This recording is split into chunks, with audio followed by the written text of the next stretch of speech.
Hello friends, स्वागत है आपका अपने यूट्यूब चैनल ओशियन में। आज हम लोग प्रकृति के सुकुमार कवि सुमित्रा नंदन पंत जी के काव्य संग्रह पल्लव से मैं नहीं चाहता चिर सुख शीर्षक के पदों की व्याख्या देखेंगे। तो चलिए बढ़ते हैं इस वीडियो की ओर। मैं नहीं चाहता चिर सुख, मैं नहीं चाहता चिर दुख, सुख दुख की खेल मिचौनी, खोले जीवन अपना मुख, सुख दुख के मधुर मिलन से यह जीवन हो परिपूर्ण। फिर घन में ओझल हो शशि, फिर शस्य ओझल हो घन, जग पीड़ित है अति दुख से, जग पीड़ित रे अति सुख से, मानव जग में बट जाएं सुख दुख से और सुख दुख से। अविरत दुख है उत्पीड़न, अविरत सुख भी उत्पीड़न, दुख सुख की निशा दिवा में, सोता जगता जग जीवन।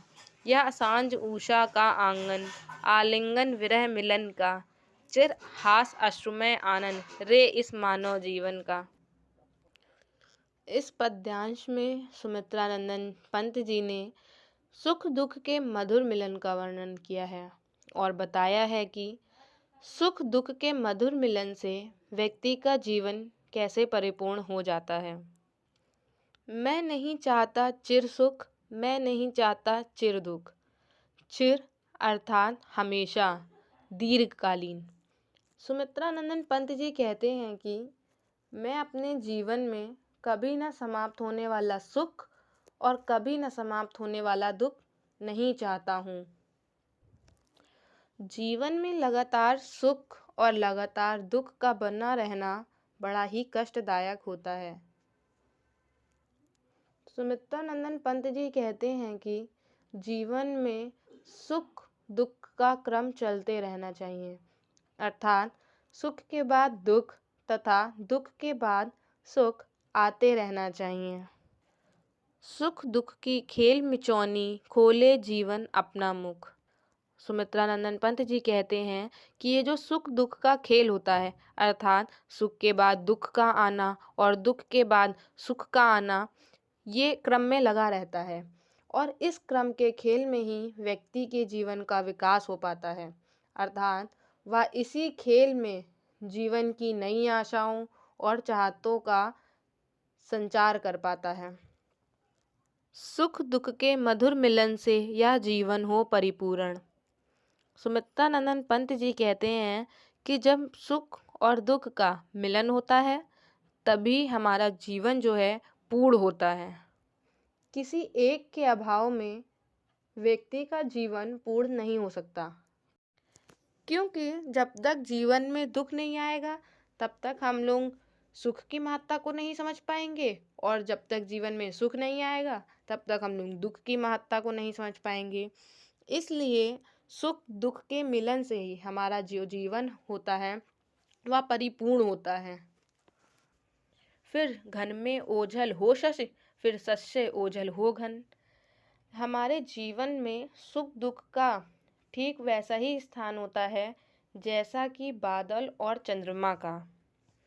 जिस प्रकार कभी बादलों में चंद्रमा छिप जाता है तो कभी चंद्रमा के प्रकाश से बादल गायब हो जाते हैं, ठीक उसी प्रकार से हमारे जीवन में भी दुख के रहने पर सुख गायब हो जाता है तथा सुख के रहने पर दुख गायब हो जाता है। जग पीड़ित है अति दुख से, जग पीड़ित रे अति सुख से। यहाँ पर सुमित्रा नंदन पंत जी कहते हैं कि ये जो जग है, संसार है, वो बहुत अधिक दुख से भी पीड़ित है और ये संसार जो है बहुत अधिक सुख से भी पीड़ित है। अर्थात जब किसी व्यक्ति के जीवन में बहुत ज़्यादा दुख हो जाता है तो वह दुख से परेशान हो जाता है और ठीक इसी प्रकार जब किसी व्यक्ति के जीवन में अत्यधिक सुख हो जाता है तो वह सुख से भी परेशान हो जाता है। मानव जग में बट जाएं सुख, मानव जग में बट जाएं दुख सुख से और सुख दुख से। सुमित्रा नंदन पंत जी कहते हैं कि मानव के संसार में जो दुख है वो सुख से बढ़ जाए और जो सुख है वो दुख से बढ़ जाए, अर्थात जिस व्यक्ति के पास दुख अधिक है उसके पास थोड़ा सा सुख चला जाए और जिस व्यक्ति के पास सुख अधिक है उस व्यक्ति के पास थोड़ा सा दुख चला जाए, ये सुमित्रा नंदन पंत जी का कहना है। इस प्रकार सभी व्यक्ति के जीवन में सुख और दुख बराबर मात्रा में बट जाएंगे।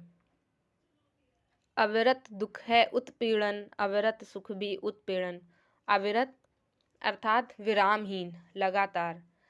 सुमित्रा नंदन पंत जी कहते हैं कि लगातार जब दुख बना रहता है हमारे जीवन में, जब लगातार दुख बना रहता है तो वह बहुत ही कष्टप्रद होता है, कष्टदायी होता है। ठीक उसी प्रकार जब हमारे जीवन में लगातार सुख बना रहता है तो वह भी बहुत कष्टप्रद होता है या कष्टदायी होता है। दुख सुख की निशा दिवा में सोता जगता जग जीवन। निशा अर्थात रात्रि, दिवा अर्थात दिन।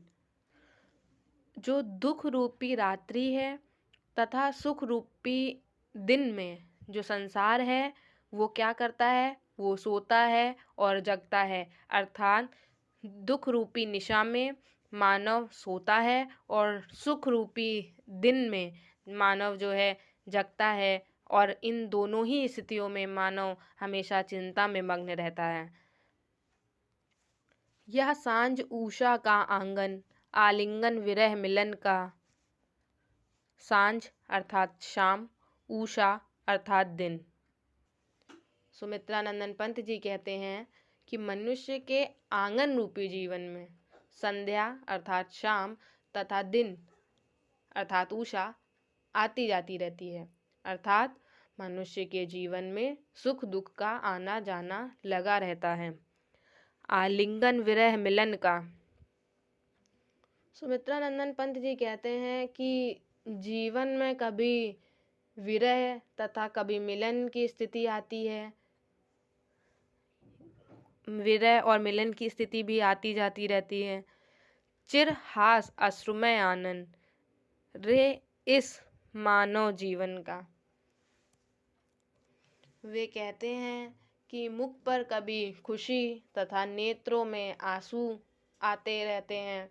तो ये जो स्थितियां हैं, कभी सुख की, कभी दुख की, तथा कभी विरह की, कभी मिलन की, तथा कभी सुख की, कभी दुख की, इनका मानव जीवन में आना जाना लगा रहता है। हमें इन परिस्थितियों से विचलित नहीं होना चाहिए, वरन इन परिस्थितियों का साहसपूर्वक सामना करना चाहिए। आई होप आपको ये वीडियो पसंद आई होगी। यदि आपको ये वीडियो पसंद आई हो तो प्लीज़ इसे लाइक शेयर एंड सब्सक्राइब करना ना भूलें। Thank you.